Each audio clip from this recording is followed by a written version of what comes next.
파란만장한 K바이오 본격 부활이 가능할까라는 주제로 이야기 나눠보도록 하겠습니다. 그 바이오 업종이 뭐 이제 꽤 오랫동안 악재만 시달리면서 주가가 뭐 거의 뭐 다 바닥권에 있다가 지금 최근 들어가지고 슬슬 호재성 내용들이 나오기 시작하고 있는 것 같습니다. 예. 이 바이오 섹터가 이제 부활의 신호탄인지 아니면 그냥 단기적인 기술적 반등에 끝날 건지 이 부분에 대해서 이제 시청자분들이 상당히 또 궁금해하실 타이밍이거든요. 우리 김영준 대표님 어떻게 보십니까? 야, 저 타이밍 진짜 멋지네 보니까. 네. HLB가 이제 이 살아남으로써 이제 기사회생 네. 가능성은 좀 상당히 좀 많아졌다 이제 저는 그렇게 이제 보고 있는데. 네. 다만 우리가 이제 잘 아시다시피 이제 바이오 이제 업종 자체가 네.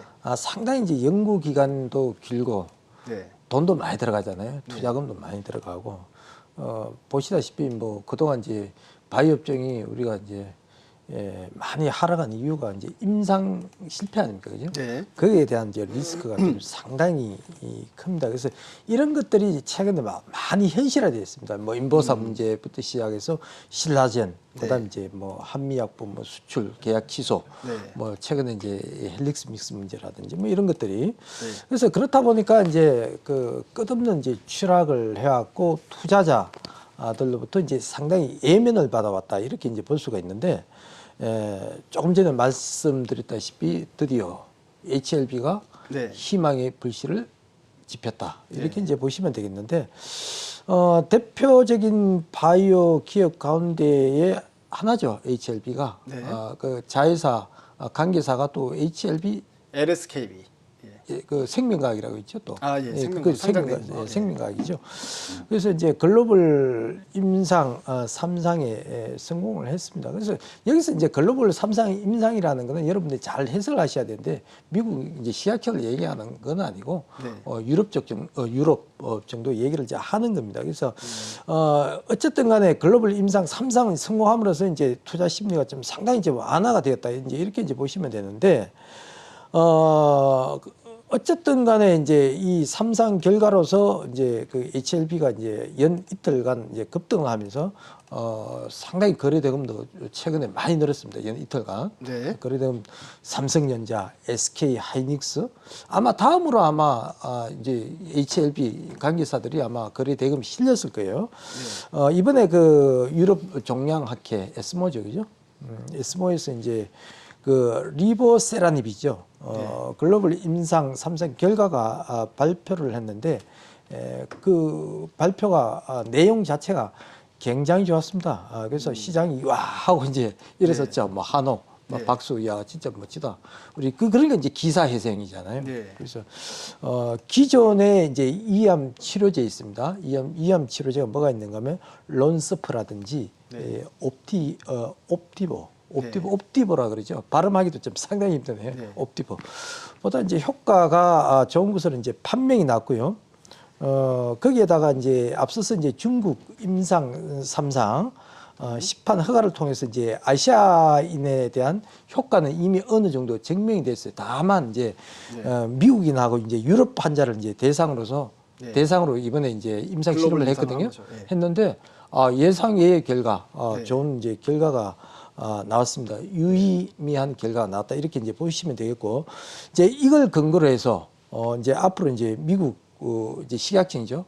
우리가 영어로 이야기하면 FDA죠. FDA에 신약 허가 이제 신청을 좀 하지 않겠냐. 그래서 여기서 이제 앞으로 이제 좋은 결과가 나와야지 이제 글로벌 제약사로 이제 도약할 수 있다. 이렇게 이제 보시면 되겠는데, 제가 볼 때는 어쨌든 간에 이제 유럽 종량학회 이번에 이 HLB 건으로 인해서 이제 바이오가 살아날 수 있는 투자 심리적인 효과는 분명히 있습니다. 뭐 최근 이틀도 상당히 많이 올랐지 않습니까?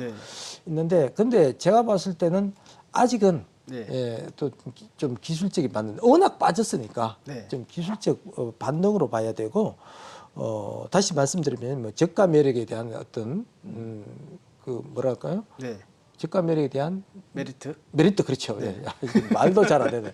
오늘 말도 잘 안 되네. 그래서 저가 매력에 대한 메리트 그래서 이제 단기간 이제 상승세는 조금 이어는 지겠지만 내일 제가 봐서는 그렇습니다. 이 바이오 업종이 좀 아침에는 오전장에는 좀 강세, 네. 강세가 나오다가 오후장에서 반짝 배신을 탈 거다. 네. 그래서 하락으로 조금 떨어지지 않겠냐. 그렇다고 해서 뭐 폭락하거나 뭐 그럴 것 같지는 않고, 네.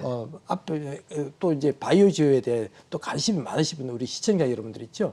아침부터 따라가는 전략은 좀 좋지 않을 거다. 이렇게 말씀을 드리도록 하겠습니다. 네.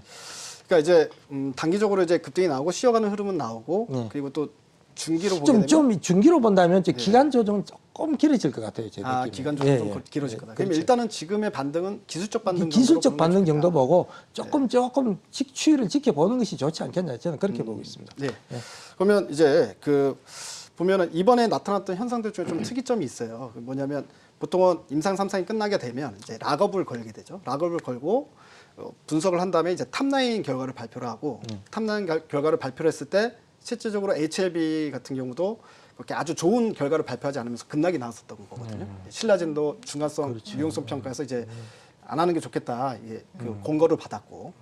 근데 실질적으로 한 달 후에 다시 이제 학회에 나가서 성공을 발표하면서 다시 올라가는. 그러니까 이런 어떻게 보면 좀 이제 혼란스러울 수 있는 투자자들 입장에서 혼란스러울 수 있는 이런 일들이 있고 그리고 또 이걸로 끝난 게 아니라 FDA의 또 심사 결과가 남아 있는 마지막 관문이 남아 있는 이런 상황에서 자꾸 이야기가 왔다 갔다 하면서 흔들리잖아요.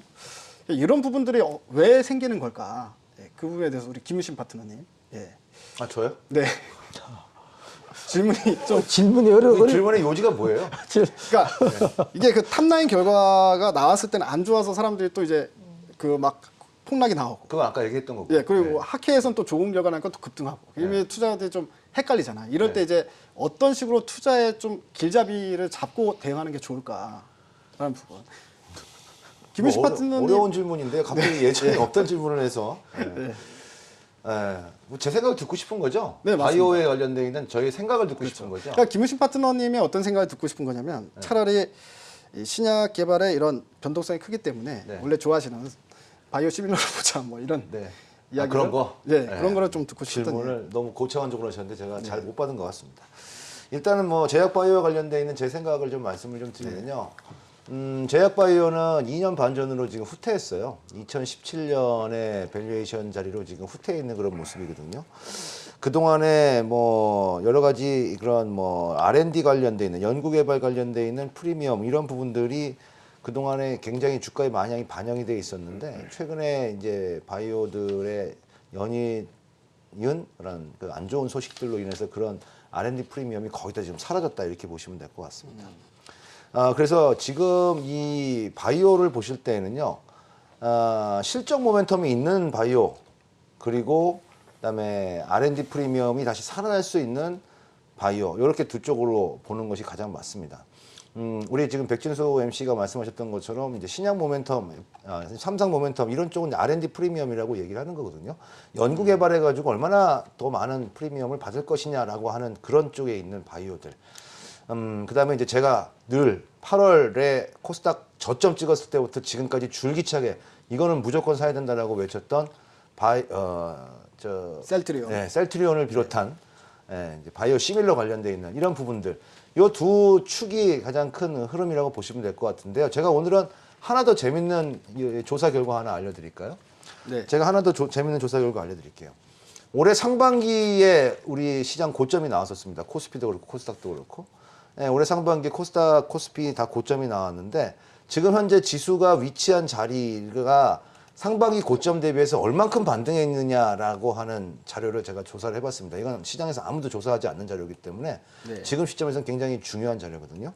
일단 우리가 흔히 얘기하는 코스피 종합주가지수는 올해 상반기 고점 대비 떨어졌다가 리바운드, 즉 반등 나온 폭이 딱 50% 올라왔습니다. 떨어진 폭의 딱 절반 올라왔고요. 코스피 200 지수라고 있죠. 코스피의 우량주들 200개만 묶어서 있는 그 지수. 이 코스피 200 지수는 놀라지 마십시오. 올해 상반기 고점 대비해서 떨어졌다 올라온 폭이 61%나 올라왔습니다. 제일 많이 올라왔어요. 그 다음에 이제 우리가 흔히 얘기하는 이제 코스닥 종합주가 지수, 코스닥 지수라고 얘기하죠. 이 코스닥 지수는 올해 상반기 고점 대비해서 동일한 잣대로 얼마큼 올라왔나 봤더니 38% 올라왔고요. 그 다음에 가장 못 올라온 지수가 하나 있습니다. 그게 뭐냐면 올해 상반기 대비해서 코스닥 150 지수인데요. 고점 대비해서 올라온 리바운드율이 22%밖에 안 돼요. 네. 거의 못 올라왔죠. 이건 왜 그러냐면 코스닥 150을 구성하고 있는 주요 종목들을 보게 되면 뭐 셀트리온 헬스케어, 셀트리온 헬스케어, 뭐 셀트리온 제약, 뭐 헬릭스미스, 뭐 HLB, 신라제 뭐 이런 종목들, 제약 바이오 업종들이 종목들이 굉장히 많이 있다는 얘기죠. 그러면 저는 이렇게 봐요. 4분기에는 좀 시작이 됐죠. 4분기 시작되는 이 시점에서는 코스닥에 집중을 해야 돈을 번다. 저는 이렇게 강조를 좀 드리고 싶습니다. 키 맞추기 때문에. 그렇죠. 네. 왜냐하면 어차피 시장이 더 내려가지 않을 거라는 것은 제가 우리 이 시간을 통해서 굉장히 여러 번 강조를 드렸단 말이에요. 네. 시장이 더 내려갈 수 있는 자리까지 아니었기 때문에 이제 올라가는 흐름들만 있는데 과연 시장에 있는 큰 손들의 자금들이 어느 쪽으로 보겠냐는 거죠. 큰 손들의 자금들 보면 이미 내려온 폭의 60% 올라간 코스피 200 쪽을 보겠느냐, 아니면은 아직 올라오지 못한 코스닥 150 쪽을 보겠느냐라는 관점이 생기는 거거든요. 제가 만약에 시장의 큰 손이라면 아마도 리스크가 어느 정도 지금 해제되어 있는 상황이라면 올라오지 못한 가격 메리트 있는 코스닥 쪽이 훨씬 더 유리하지 않겠느냐라는 생각이죠. 그래서 결론으로 말씀을 드리면 10월 달부터는 코스닥에 집중하셔야 됩니다. 그래야 돈을 벌 수 있다라는 거 꼭 여러분들 기억을 하시고요. 그 안에서도 어떤 종목을 봐야 되느냐라고 했을 때 다 괜찮습니다. 괜찮다고 생각이 됩니다만 그중에 콕 찍어야 된다 그러면은 저는 셀트리온 헬스케어, 셀트리온, 삼성바이오로직스, 그다음에 뭐 이런 정도. 그러니까 바이오 시밀러 쪽의 흐름들이 실적 모멘텀이 상당히 강하게 나올 가능성이 높기 때문에 이쪽에 계속적으로 집중해서 보는 것이 맞다라고 저는 오늘도 여러분들께 한번 말씀드려 봅니다. 네. 오히려 이제 대형주는 어떻게 보면 리바운드가 상당히 많이 이미 진행이 됐고 코스닥 쪽의 대형주는 지금 가장 상승률이 낮기 때문에 리바운드가 20%대밖에 안 되기 때문에 오히려 이제 아직까지 저가 메리트가 있다. 이렇게 좀 해석을 하면 좋을 것 같습니다. 우리 그 박윤희 파트너님 아까 우리 시작하기 전부터 바이오에 대한 이야기 먼저 시작해 주셨거든요. 네. 그러니까 이제 바이오 섹터에 대해서 어떻게 봐야 되느냐, 우리 투자자 입장에서 그런 부분들 생각하는 부분을 솔직하게 좀 말씀해 주십시오. 네. 아, 오늘 진짜 바이오를 안 볼 수가 없는 날인데 네. 오늘 이제 동향을 좀 보자 보면은 저는 기본적으로 그렇습니다. 바이오 섹터 자체가 워낙에 이 적지 않은 시가총액이 작지 않기 때문에 사실은 바이오를 볼 때는 우리 외국인들의 동향을 안 볼 수가 없거든요. 근데 오늘 보면 사실 오늘 코스닥에서 외국인들이 제일 많이 사들인 종목은 네. 1등이 메디톡스고요. 그다음에 2등이 제넥신, 3등이 SK 머티리얼즈예요. 네. 그러니까 우리가 생각했던 셀트리온 헬스케어 네. 또는 뭐 또 헬릭스미스 네. 아니면 신라제 이런 종목이 아니에요. 네. 그러면 오늘 기관이 잘 많이 담았던 코스닥에서 가장 많은 다음 종목을 보면은 역시 셀트리온 헬스였거든요. 네. 근데 이 부분에서는 이제 많은 시청자님들도 좀 감안하셔야 될 게 왜 이렇게 아까도 제가 탄력 이렇게 탄력이 좋으니까 우리 개인 투자자들이 좋아할 수밖에 없는 게 제약바이오다라고 말씀드렸는데 뭐냐면 이 밑에 부분에서 공매도를 그동안 굉장히 많이 시달렸는데 이 공매도 이제 쇼커버링이 나오면서 탄력이 더해지는 거거든요. 네. 그러니까 분명히 지금의 어떤 매수세는 정말 이 종목에 대해서 투자를 하는 개념의 어떤 매수세라기보다는 네. 약간 공매도를 청산하는 어떤 개념의 이런 매수가 될 수가 있어요. 그렇다면 지금 완벽한 추세적인 상승이 되기는 좀 어려울 거고 네. 이 공매도 청산을 좀 일부 정도 청산하는 정도의 어떤 상승, 슈팅, 또 탄력 이 정도 나오고 정말 제약바이오를 나는 좀 진짜 진드간이 한번 매수해서 가져가고 싶다라고 본다면 저는 계속 이제 이 시간을 통해서 몇 번을 말씀드리지만 우리 시장에 외국인들의 동향을 11월 중순으로 우리는 좀 밀었으면 좋겠다. 이제 MSCI 편입 이제 그 확대 중국의 A주 편입 이제 확대 이벤트가 끝나는 게 11월이거든요. 네. 그때까지 좀 우리 시장은 약간 수급적으로 열세일 수밖에 없으니까 그런 것 좀 감안해서 그러나 항상 연말 12월 또는 1월은 연례 없이 진짜 뭐 예외 없이 제약바이오 강세가 나왔어요. 네. 그러니까 지금 너무 급하게 뛰어들지 마시고 제 생각에는 조금 더 좋은 자리도 나올 수 있고 네. 더 매매하고 또 단기간에 또 오히려 슈팅 볼 수 있는 자리도 나올 수 있으니까 지금은 조금 공매도 좀 청산에 의한 어떤 슈팅들도 좀 감안하시면서 좀 제약바이오를 좀 보셨으면 좋겠다라는 생각을 합니다. 정리를 해보자면은 지금 바이오 섹터의 상승은 일단 단기적으로 공매도가 어느 정도 청산되는 정도 그렇죠. 수준의 네. 수급이 들어오지. 네. 그러니까 뭐 기관이나 외국인들이 이제 그 대놓고 매수를 하는 그런 그건 아닌 것 수급은 좀 같아요. 기다려야 된다. 네. 그러니까 좀 기술적 반등 국면이다. 그렇죠. 네. 이 정도로 좀 정리를 네. 해주신 것 같은데요. 네. 약간씩 이제 조금씩은 이제 뭐 이제 좀 다른 부분도 있는 것 같습니다. 그럼요. 우리 그 김우신 파트너님의 핵심은 일단 뭐 신약 개발 업체들보다는 오히려 이제 바이오시밀러인 셀트리온이나 아니면 이제 CMO인 삼성 바이오로직스 신약 개발 업체도 보자. 괜찮고, 그것도 괜찮고. 네, 바이오 시밀러 쪽은 더 좋고. 예. 네. 그렇죠. 뭐 그럼 다 괜찮긴 한데 바이오시밀러 쪽이 좀 더 안정적이니까 좋다. 뭐 이렇게 말씀해 주신 것 같고요. 우리 김병전 대표님은 지금 현재 바이오 섹터 중에 뭐 특별히 관심이 가거나 뭐 이 종목들은 좀 봐야 되지 않을까 생각하는 종목이 있습니까? 예, 있습니다. 네, 어떤 게 있습니까? 제가 이제 뭐 바이오에 대한 이제 뭐 사실 뭐 리스크에 대해서 뭐 충분히 말씀드렸죠. 리스크는 네. 있지만 사실 이제 헬릭스 믹스 같은 경우는 예. 좀 상당히 좀 아까운 종목이에요. 헬릭스 미스. 예, 예. 그래서 사실 이제 그 헬릭스 믹스 같은 경우 보면은 이제 VM20이 이제 DPN부터 시작해서 PAD, ALS 이렇게 있거든요. 네. 이번에 이제 임상 3상 실패한 것이 바로 이제 DPN이라고 그래가지고 네. 당뇨병성 신경병증 치료제죠. 네. 그거 걸려버리면 다리가 막 저리기도 하고 네. 진짜 아파서 못 견딘다 그러더라고요. 네. 그렇지만 그게 이제 완전한 실패라기보다는 네. 조금 뭔가 조금 부족했다. 그래서 아마 다음번에 다시 한번 네. 삼상에 도전할 것으로 보여지고요. 네.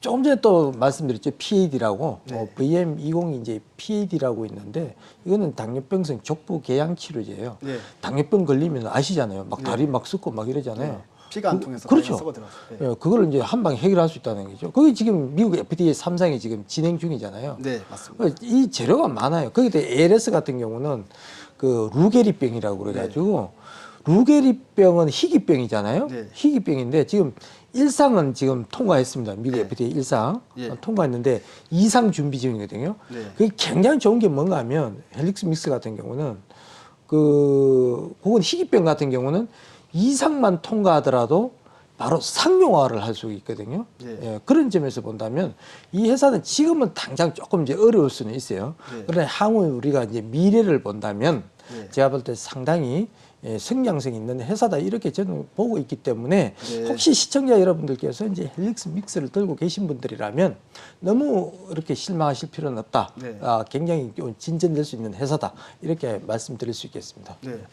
저도 사실 어제 이제 방송에서 헬릭스 미스 잠깐 이제 코멘트를 드렸는데 또 김영규 대표님께서 이렇게 말씀하시니까 또 깜짝 놀랐습니다. 네. 그래요? 우리 저기 박윤지 파트너님도 혹시 저기 바이오 종목 중에 이 종목 정말 관심 있다 이런 종목 있으십니까? 아, 저는 이번에 네. 올해 한 해 내내 제약바이오가 참 힘들었던 것 같아요. 그렇죠? 그러니까 네. 저가 직접적인 저는 사실 올해 한 해 이상하게 제약바이오 예전에는 많이 매매했는데 올해는 없었어요. 매매가 특별히 네. 없었던 것 같은데 참 어렵다. 이거 웬만한 전문가님이 아니면 이 종목을 어떻게 끌고 가고 이 종목을 어떻게 리딩을 할까라는 생각을 되게 많이 하거든요. 아까 어떻게 보면 백 파트너님께서 우리 김무신 제프님한테 이 변동성에 대해서 한번 이야기 네. 좀 해달라고 말씀 주셨는데 네. 그래서 이게 변동성이 나오는 이유는 신약에 목숨을 걸고 네. 이 신약이 성공했냐 안 했냐 네. 이걸 가지고 우리가 판단을 하고 또 주가 거기 또 예민하게 움직이고 이렇게 왔다 갔다 하잖아요. 네.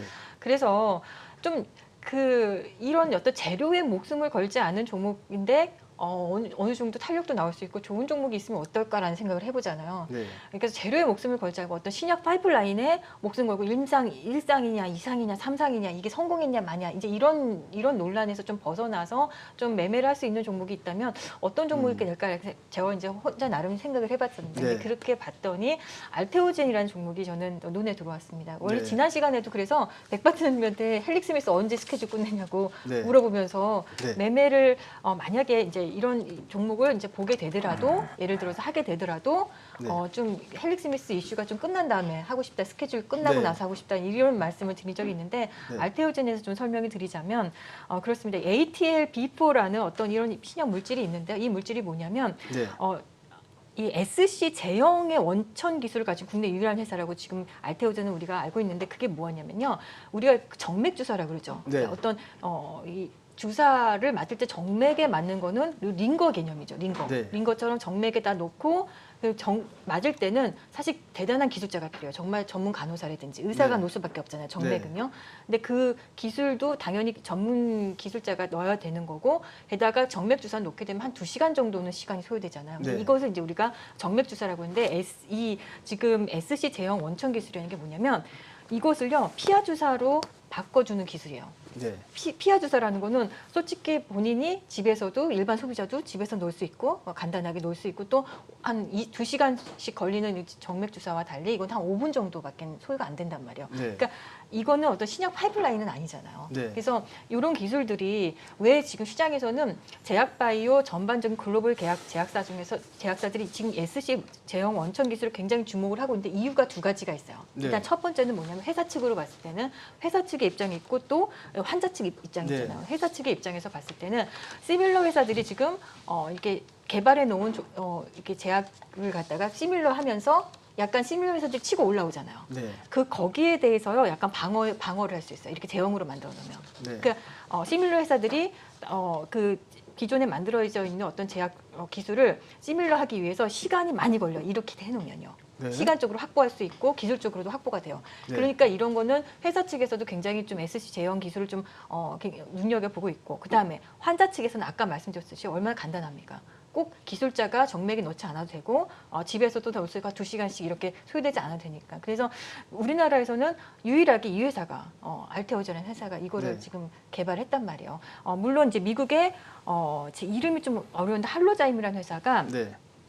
이 기술을 해서 벌써 8조 원의 어떤 계약 이전을 했거든요. 이 기술로 계약 이전을 했는데 그런데 이제 알테오제는 이제 시작이다. 올해 5월에 사실은 시작됐거든요. 그러니까 네. 개발이 완성됐거든요. 그러니까 지금부터 좀 한번 볼 때가 되지 않았나 생각이 들고 수급적으로 봤을 때도 알테오제는 올해 5월에 이제 코스닥 150 정기 변경에 있었는데 그때 이제 편입이 됐어요. 네. 그러면서 수급적으로도 외국인이나 기관의 어떤 러브콜을 또 받을 수가 있겠고 그래서 이런 종목들을 한번 봤으면 어떨까라는 생각을 좀 하고 있습니다. 네. 그러니까 이제 약물이라기보다는 주사제 새로운 네, 형태의 변형. 주사제를 네, 말씀하시는 그렇죠. 거죠. 네, 주사 변형제. 네. 네. 그럼 약간 이제 주사제 판매하는 그런 종류로 보면 될 것 같습니다. 예. 저 뭐 바이오 섹터에 대한 이야기를 했는데요. 뭐 딱히 이 짧은 시간에 결론을 내긴 되게 힘든 것 같고, 예. 각자 나름대로의 이제 생각을 말씀을 해주셨으니까 시청자분들도 참고하셔서 바이오 섹터를 보시면 좋을 것 같습니다. 자, 지금까지 이슈제의 시간이었습니다.